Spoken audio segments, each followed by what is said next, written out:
Oke, bismillahirrahmanirrahim. Assalamualaikum warahmatullahi wabarakatuh. Baiklah, pada hari ini saya akan mempresentasikan fase gerak dan fase diam pada instrumen HPLC, yaitu dengan saya sendiri Cut Rizky dan dibantu oleh rekan saya Khairunas Ahmad. Oke, selanjutnya.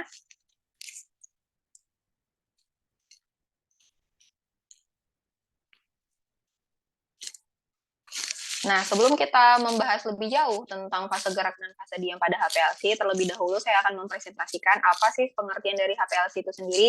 HPLC merupakan High Performance Liquid Chromatography, atau kadang-kadang kita sebut dengan High Pressure Liquid Chromatography, adalah salah satu teknik kromatografi untuk zat cair yang biasanya disertai dengan tekanan tinggi dengan kisaran 500 sampai dengan 6000 Ski. Nah, untuk yang lainnya, untuk HPLC itu sendiri merupakan salah satu teknik analisis untuk mengidentifikasi zat ataupun senyawa dan memisahkan serta mengukur jumlahnya dalam suatu larutan campuran. Nah, biasanya untuk HPLC ini sendiri dapat digunakan pada industri makanan, limbah biologi, maupun pada farmasi. Nah, untuk pemisahan pada HPLC dapat dilakukan berdasarkan yang pertama, ada namanya perbedaan afinitas, yang kedua ada filtrasi gel, dan yang ketiga yaitu ion yang berpasangan. Oke, next.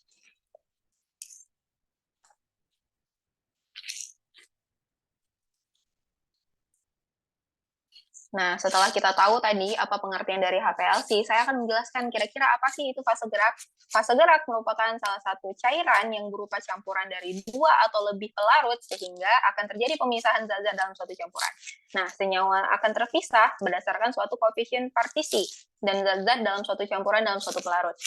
Nah, untuk berdasarkan komponen fase gerak, dia terbagi menjadi dua, ada namanya isokratik, ada namanya gradien. Nah, untuk isokratik itu sendiri merupakan komposisi fase gerak selama analisa tidak berubah. Untuk gradien itu sendiri merupakan komposisi fase gerak berubah-ubah selama analisa. Nanti akan kita bahas lebih dalam apa itu fase gerak. Oke, next. Nah, bagaimana sih syarat suatu fase gerak itu sendiri? Nah, untuk fase gerak, dia memiliki syarat yang pertama, yaitu titik didihnya sedang, kemudian dia tidak beracun, yang sangat mudah diaplikasikan, kemudian sesuai dengan detektor, viskositasnya rendah, memiliki perbedaan koefisien dalam sampel, kemurniannya tinggi, dia biasanya mendekati 100%, dan bisa melarutkan suatu sampel, mudah dipisahkan dari sampel, tidak merusak sampel dan fase diam, dan juga tidak bereaksi dengan sampel dan fase diam. Oke, next. Nah, ini akan saya tunjukkan video di sini berupa fase gerak. Nah, sebenarnya apa sih itu fase gerak? Oke, nah untuk fase gerak itu sendiri adalah suatu cairan yang mengalir melalui suatu sistem kromatografi untuk memindahkan bahan yang akan dipisahkan melalui suatu fase diam atau yang kita sebut dengan kolom. Dan di sini ada beberapa contoh cairan yang berbeda yang bisa dipilih untuk fase gerak bergantung pada analisis yang dapat kita lakukan. Nah, apa-apa sajakah fase-fase dari cairan-cairan tersebut? Oke, kita lihat ya. Nah, cairan yang berbeda ini kan ada beberapa cairan yang berbeda yang akan kita lihat di sini. Dia akan berinteraksi nanti dengan analit dan akan berefek pada suatu pemisahan. Nah, kira-kira cairan seperti apa yang cocok? Oke. Nah, jadi untuk memisahkan cairan ini biasanya kita mengaturnya berdasarkan kepolaritasnya. Nah, bagaimana sih cara membantu kita untuk mengetahui suatu campuran, yaitu berdasarkan polaritas indeks. Nah, bisa kita lihat di sini ada beberapa fase polar dan non-polar yang akan dijelaskan. Nah, dalam HPLC itu sendiri terdiri dari dua, diantaranya ada river phase dan juga ada normal phase. Nah, untuk normal phase itu sendiri fase geraknya berupa non-polar, dan untuk river phase fase geraknya berupa polar. Nah, bisa kita lihat ya di sini, pada kolom polar dia harus diisi dengan fase gerak non-polar, sedangkan untuk pada kolom non-polar akan diisi dengan fase gerak polar. Nah, untuk kebanyakan yang digunakan yaitu pada fase river phase. Nah, ada beberapa kesimpulan yang dapat kita sampaikan, di mana fase gerak non-polar itu berupa normal phase, dan untuk fase gerak polar itu biasanya berupa river phase, seperti itu. Dan ada beberapa pelarut yang sesuai juga yang dapat kita gunakan. Dan juga ada fase gerak ini, nanti dia akan bergerak sehingga nanti dia akan menuju kolom, dan kemudian terjadilah suatu pemisahan di situ. Oke, baiklah, sekian video ini. Oke, next. Nah, selanjutnya untuk fase diam itu sendiri akan dijelaskan oleh rekan saya, Khairunas Ahmad. Baiklah, silakan, Bang.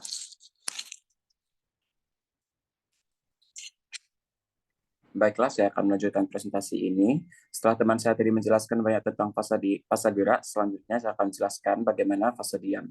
Yang pertama, kebanyakan fase diam pada HPLC berupa silika yang dimodifikasi secara kimiawi. Silika yang tidak dapat dimodifikasi, ataupun polimer-polimer styrene dan divinyl benzene.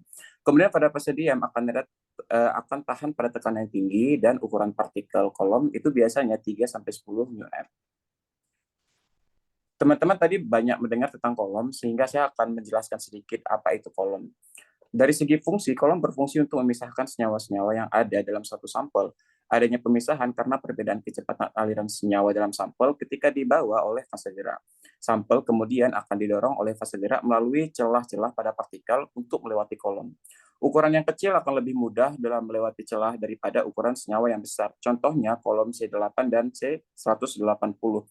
Jika dilihat dari jenis fase diam dan fase geraknya, maka kita ketahui bahwa kolom HPLC dapat dibedakan atas kolom fase normal dan kolom fase terbalik atau reverse phase column. Nah, tadi saya sudah menyebutkan reverse phase. Nah, sekarang kita melihat bagaimana reverse phase dan normal phase. Aplikasi penggunaan HPLC akan mengacu kepada fase normal atau normal phase dan fase terbalik atau reverse phase. Pada fase normal, yang menjadi fase diamnya adalah polar dan fase geraknya non-polar. Sedangkan pada fase terbalik atau reverse phase, fase diamnya adalah non-polar, sedangkan fase geraknya adalah polar. Kemudian bagaimana sih syarat fase diam HPLC supaya kita bisa menggunakan HPLC ini dengan maksimal? Ada beberapa syarat yang harus kita perhatikan. Yang pertama, dia inert, tidak larut dalam fase gerak, tidak berwarna, memberikan aliran yang baik pada fase gerak, stabil dan tahan tekanan tinggi, tidak mudah dirusak, gugus fungsinya aktif, serta dapat berinteraksi terhadap komponen dalam sampel. Berikut saya akan memperlihatkan sedikit tentang fase diam. Fase diam itu jika didefinisikan adalah di mana analit itu dapat terpisah melalui adsorpsi. Kemudian di sini ada sedikit animasi supaya kita mengetahui bagaimana sistemnya. Nah, di sini kita melihat bahwa ada fase diam, yaitu yang ditujukan oleh garis berwarna biru, kemudian fase gerak, kemudian fase diam itu yang berwarna orange. Nah, ketika diinjeksi, maka setelah diinjeksi tersebut, analit akan masuk ke dalam fase gerak. Nah, ketika masuk ke dalam fase gerak, teman-teman dapat melihat di video ini bahwa fase gerak itu akan membawa analit ke fase diam. Nah, ketika analit itu telah dibawa ke fase diam, maka yang terjadi selanjutnya itu teman-teman bisa melihat di sini bahwa di fase tersebut analit akan bergerak melalui kolom. Nah, pada fase diam tersebut ya, dan kolom yang digunakan adalah sebuah tube yang diisi dengan solid absorbent material seperti packing material. Packing material itu terdiri dari pelikular dan juga partikel porous. Nah, akan ada perbedaan antara 3 ppm sampai 40, di mana semakin kecil partikel maka akan semakin efisien untuk digunakan. Sehingga kita harus memilih yang kecil. Dan dengan memberikan tekanan kepada fase gerak sampai 1000 bar, maka fase diam dapat melalui kolom. Di sini teman-teman bisa melihat animasi pada video ini bahwa analit akan dipisahkan berdasarkan perbedaan interaksinya dengan partikel. Nah, teman-teman bisa memperhatikan bahwa ada polar, non-polar ditujukan oleh warna kuning itu polar, merah itu non-polar, dan juga kolom kita adalah non-polar.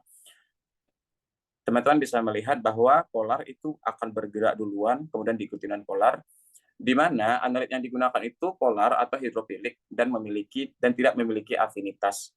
Kemudian yang kuning itu merupakan analit yang akan tereluasi pertama.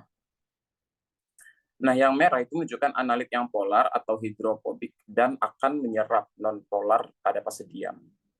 Kemudian hidrofobik tersebut itu memiliki ikatan yang lebih kuat dibanding dengan fase diam. Nah, teman-teman bisa melihat prosesnya pada video ini. Ketika fase diam itu akan bekerja seperti magnet ya kepada analit yang berwarna merah, di mana akan terjadi ikatan, tetapi fase diam akan mendorong analit secara perlahan melalui kolom. Maka perlahan-lahan analit yang berwarna merah itu akan melalui kolom, seperti kita lihat sudah tidak ada lagi analit yang berwarna merahnya di video.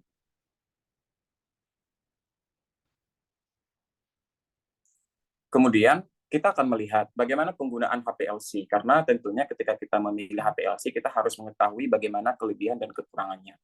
Kelebihannya tentunya lebih banyak, di mana kolom HPLC dapat dipakai berulang kali tanpa perlu digenerasi atau diperbarui. Waktu analisnya yang relatif singkat dibandingkan dengan teknis analis lainnya.